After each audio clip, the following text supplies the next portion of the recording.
আজ আমি যে বিষয়টি নিয়ে আপনাদের সামনে কিছু বলবো তা শুধু একটি মাছের গল্প নয়, এটি বাঙালির ইতিহাস, সংস্কৃতি ও আবেগের গল্প। সেই মাছটি হলো আমাদের সবার প্রিয় ইলিশ মাছ। ইলিশ মাছ বাঙালির খাদ্য সংস্কৃতির এক অমূল্য সম্পদ।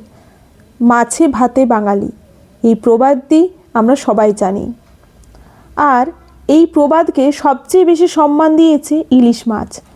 যেমন স্বাদ, সেরকম গন্ধ ও পুষ্টিগুণ, সব দিক থেকে ইলিশ মাছ হচ্ছে এক অনন্যতম মাছ।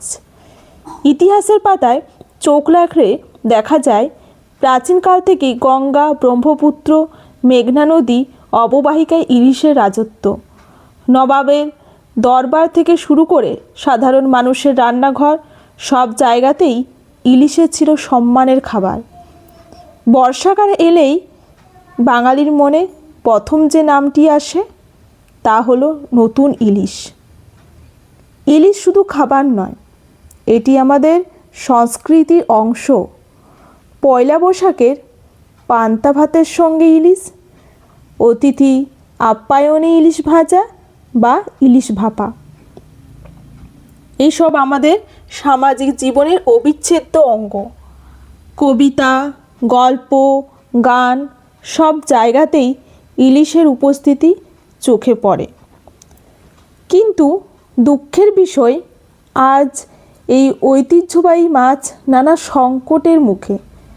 অতিরিক্ত মাছ ধরা, নদী দূষণ ও প্রাকৃতিক ভারসাম্য নষ্ট হওয়ার কারণে ইলিশের সংখ্যা কমে যাচ্ছে।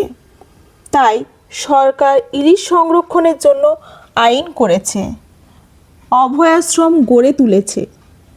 আমাদেরও দায়িত্ব আছে সচেতন হওয়া, জাটকা না খাওয়া, নিয়ম মেনে মাছ ধরা এবং নদী পরিষ্কার করে রাখা।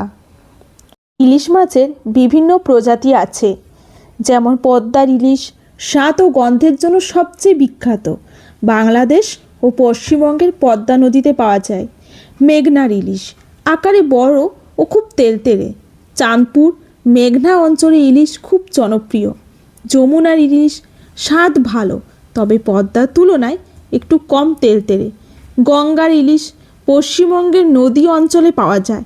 স্বাদে ভালো হলেও এখন আগের মতো আর বেশি পাওয়া যায় না। সমুদ্রের ইলিশ আকারে বড়, কিন্তু স্বাদে নদীর ইলিশের তুলনায় কিছুটা কম, দাম তুলনামূলক কম। জাটকা ইলিশ ছোট আকারের ইলিশ, আইন অনুযায়ী ধরা ও বিক্রি করা নিষিদ্ধ। চন্দনা নদীর ইলিশ গন্ধ ও স্বাদে বেশ জনপ্রিয়, দক্ষিণবঙ্গ এলাকায় পরিচিত।